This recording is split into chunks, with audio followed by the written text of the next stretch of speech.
Hello friends, I'm Harish Demla from Accurate Fortune Astrology। दोस्तों आज हम आपको बताएंगे यदि कन्या लगन में गुरुदेव चतुर्थ भाव में आ जाएं तो हमें क्या फल देंगे। देखिए दोस्तों, चतुर्थ भाव में 9 नंबर राशि है। जुपिटर की अपनी राशि है, मूल त्रिकोण राशि है, अग्नि राशि है। और हाउस भी बहुत ऑस्पिशियस है। फोर्थ हाउस से हम देखते हैं हमारी हमारी डोमेस्टिक एनवायरनमेंट, हमारी प्रॉपर्टीज, लैंड, माँ का घर, प्यार मोहब्बत और इमोशंस, कन्वीनियंसी, कंफर्ट और ऐशो आराम, पीस ऑफ माइंड, ये सब फोर्थ हाउस के चीज़ें हैं। गाड़ियाँ भी देखते हैं। और सप्तम भाव का भी जुपिटर मालिक है। सप्तम भाव हमारी पति या पत्नी का है, स्पाउस का है। और हमारे सामने की दुनिया का है, सामने के लोगों का है। हमारी प्रोफेशनल पार्टनरशिप का भी हो सकता है, बिजनेस पार्टनरशिप का भी हो सकता है, और बिजनेस में सक्सेस का हो सकता है। अब दो ही इम्पॉर्टेंट घरों के मालिक होकर जुपिटर फोर्थ हाउस में आ जाए। जुपिटर एक एक्सपेंशन का कारक है। जुपिटर एक बड़ा मैसिव प्लैनेट है। और ऐसा माना जाता है कि जुपिटर जिस घर में बैठ जाता है उस घर की वृद्धि कर देता है, उस घर के सिग्निफिकेंस को बढ़ा देता है। तो यहाँ सुख सुविधाओं में वृद्धि करेगा। जुपिटर कारक है ज्ञान का, एजुकेशन का। एजुकेशन अच्छी रहेगी, ज्ञान अच्छा रहेगा। आदमी घर में ही कोई ना कोई उसके मंदिर मिलेगा आपको, कोई ना कोई पूजा प्रार्थना विधिवत मिलेगी। और आदमी भगवान में अटूट विश्वास रखने वाला होगा। और अपने जो माँ है उसकी इज्जत करने वाला होगा। माँ का उसे पूरा प्यार मिलेगा, न्यूरिशमेंट मिलेगी। माँ की उसे माँ का ज्ञान मिलेगा, यानी कि माँ उसे टीचिंग्स देगी। और ज्ञानवान होगा इंसान, बुद्धिमान होगा और लर्नेड होगा। और उसके पास अपना घर होगा, घर भी बड़ा होगा। और घर में बड़ा शुद्ध वातावरण होगा, सात्विक वातावरण होगा। सात्विक लाइफ भी हो सकती है। अगर कहीं दूसरे घर में राहु वगैरह ना हो तो सात्विक लाइफ भी हो सकती है। लेकिन जुपिटर यहाँ सप्तम घर का भी मालिक है, तो सप्तम घर के भी अच्छे ही रिजल्ट्स यहाँ पर देखने को मिलते हैं। क्योंकि जब भी सप्तम घर का लॉर्ड फोर्थ हाउस में आ जाए तो हमारी शादी में हमें सुख मिलता है, क्योंकि सुख भाव में आ गया। और शादी में हमें प्यार मोहब्बत मिलता है, शादी में हमें सुकून मिलता है। और वाइफ से हमें बहुत तरह का कंफर्ट मिलता है। और वाइफ से हमें टीचिंग्स भी मिलती हैं। और कहीं ना कहीं हमारे घर में 12 नंबर साइन है, 7वें घर में थोड़ा स्पिरिचुअल इन्वायरमेंट भी रहता है। और हमारी वाइफ भी सात्विक और स्पिरिचुअल रहती है। ये सारी चीज़ें यहाँ पर मिलना आम है। अब देखिए, जुपिटर दूसरे घर का भी कारक है, 5वें घर का भी कारक है, 9वें घर का भी कारक है। यहाँ पर इन घरों के भी अच्छे रिजल्ट्स देगा, क्योंकि जुपिटर मजबूत बैठा हुआ अपनी राशि में है। तो जुपिटर यहाँ अपने कारक भाव को संभालने की कोशिश करेगा, वेल्थ से परिपूर्ण करेगा, परिवार में सुख शांति देगा, परिवार को आपके साथ बांधे रखेगा। और पंचम भाव हमारी संतान का भाव है, हमारे फायदों का भाव है, हमारी विद्या का भाव है, एजुकेशन का, सर्टिफिकेशन का भाव है। तो ये सारी चीज़ें भी हमारी लाइफ में रहेंगी। और नवम भाव भी हमारा higher knowledge, higher philosophical knowledge का है, वो भी हमारे डोमेस्टिक इन्वायरमेंट में रहेगी। ट्रैवल्स भी रहेंगे, क्योंकि जुपिटर की दृष्टि 12वें घर पे भी आ रही है। ये सारी चीज़ें परिपूर्ण रहेंगी। बस यहाँ पर जो नक्षत्रों का खेल है ना, वो ज़रूर आपको देखना चाहिए। ये बहुत ही अद्भुत है जो मैं आपको बताने जा रहा हूँ।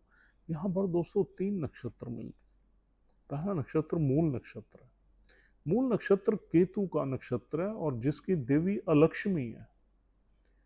ये आपको कोई किसी भी यूट्यूब पे शायद ना मिले, ये वाले डिस्कशन जो मैं करने जा रहा हूँ।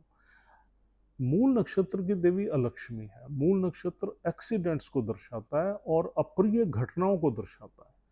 लेकिन मूल नक्षत्र जड़ का नक्षत्र है, रूट्स का नक्षत्र है। और इसका मतलब ये है कि इंसान को यहाँ नॉलेज बहुत ज़बरदस्त होती है। और किसकी नॉलेज होगी? ग्रंथों की नॉलेज हो सकती है, सात्विक नॉलेज हो सकती है, धर्म की नॉलेज हो सकती है।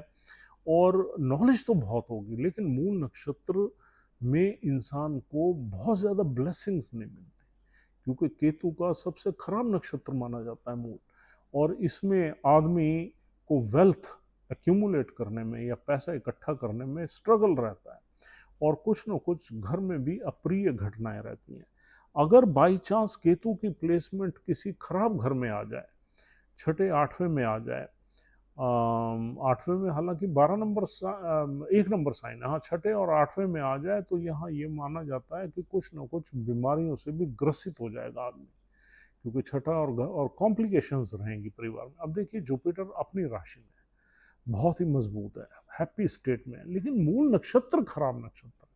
जुपिटर हालांकि इन चीज़ों को हैंडल करने में सक्षम है, इन चीज़ों को मैनेज करेगा ये, लेकिन इन चीज़ों में से गुजरना पड़ेगा आदमी को। प्रॉब्लम ये है, आदमी टॉलरेट कर लेगा, उन सब चीज़ों को बेयर कर लेगा, लेकिन क्योंकि अपने ज्ञान के भरोसे, लेकिन फिर भी इन चीज़ों में घुसना पड़ता। तो मूल नक्षत्र में जुपिटर का बैठना, आप कभी कभी आपने सुना होगा दूसरी वीडियोस में लोगों की कि यहाँ जुपिटर को काल केंद्राधिपति दोष लग जाता है। तो केंद्राधिपति दोष तभी लगेगा जब मूल नक्षत्र में जुपिटर होगा। अब दूसरा नक्षत्र यहाँ मिलता है, दूसरा नक्षत्र यहाँ मिलेगा पूर्वाषाढ़ा नक्षत्र, शुक्रदेव का नक्षत्र। शुक्रदेव यहाँ पर इस चार्ट में कारक प्लैनेट हैं, दूसरे और 9वें घर के मालिक हैं। अगर शुक्रदेव के पूर्वाषाढ़ा नक्षत्र में जुपिटर बैठ जाता है तो यहाँ पर इंसान सात्विक भी रहेगा और इंसान वेल्थ से परिपूर्ण भी रहेगा, क्योंकि शुक्रदेव तो वेल्थ के घर के ही मालिक है। यहाँ पर आदमी वेल्दी भी रहेगा और आदमी रिलीजियस भी रहेगा, क्योंकि नवम भाव के भी मालिक है शुक्रदेव। लेकिन इंसान उतनी सात्विक नहीं होगा, यानी कि खाने पीने में वो बहुत ज़्यादा प्रतिबंधित नहीं होगा और बहुत ज़्यादा अंकुश नहीं लगाएगा, कुछ भी खाएगा, लेकिन पूजा पाठ चलेगा और आदमी वेल्दी भी रहेगा। तो जो पूर्वाषाढ़ा नक्षत्र है उसमें जुपिटर आपको अच्छे रिजल्ट्स दे सकता है, डिस्पाइट इट कि जुपिटर की वो एनिमी नक्षत्र है, फिर भी क्योंकि वो नक्षत्र का लॉर्ड जो है इस चार्ट में, जो कन्या लगन का चार्ट है उसमें अति कारक प्लैनेट है। उसके पास 2 पैसे के घर हैं, एक भाग्य का घर है, एक पैसे का घर है।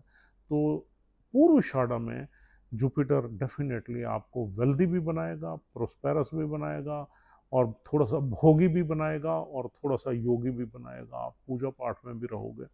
उसमें बस ये है कि शुक्र देव अच्छे बैठे होने चाहिए, किसी केंद्र त्रिकोण घर में होने चाहिए। अगर शुक्र देव कहीं एग्जॉल्ट करके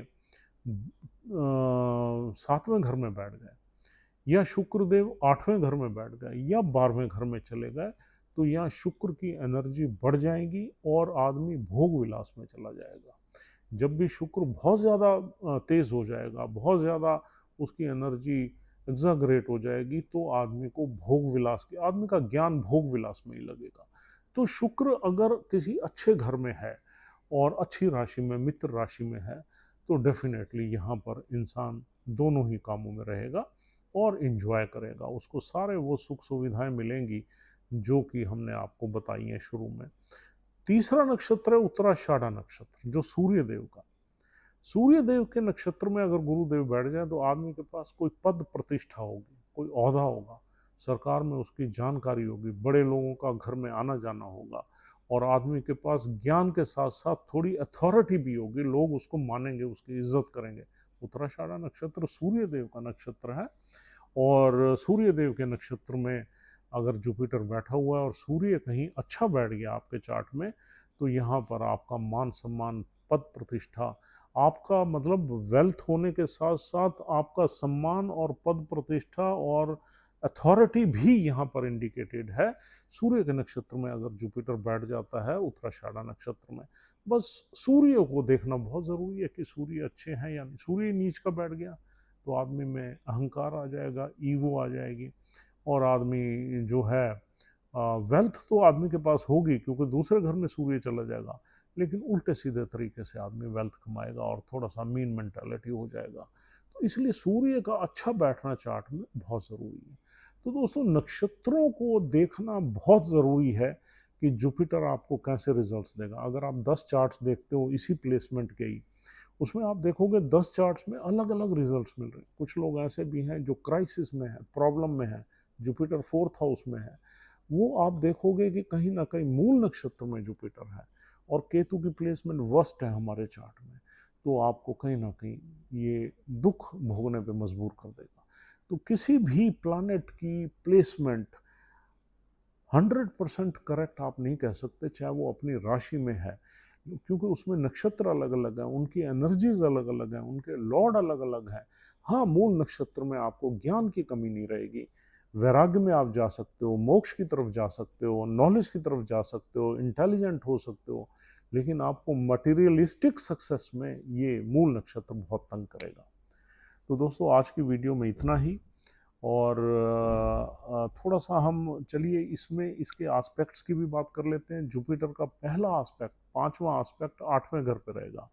8वें घर की एनर्जीज को जुपिटर यहाँ हैंडल कर लेता है। 8वां घर डेथ एंड लाइफ का है, आदमी की लॉन्जेविटी बढ़ जाती है अगर मूल नक्षत्र में नहीं है तो, नहीं तो बीमारियां पैदा हो जाती हैं। अगर केतु की प्लेसमेंट गलत है और जुपिटर मूल में है तो फिर 8वां घर भी एक्टिवेट होगा और आपको कुछ ना कुछ बीमारियां भी दे देगा।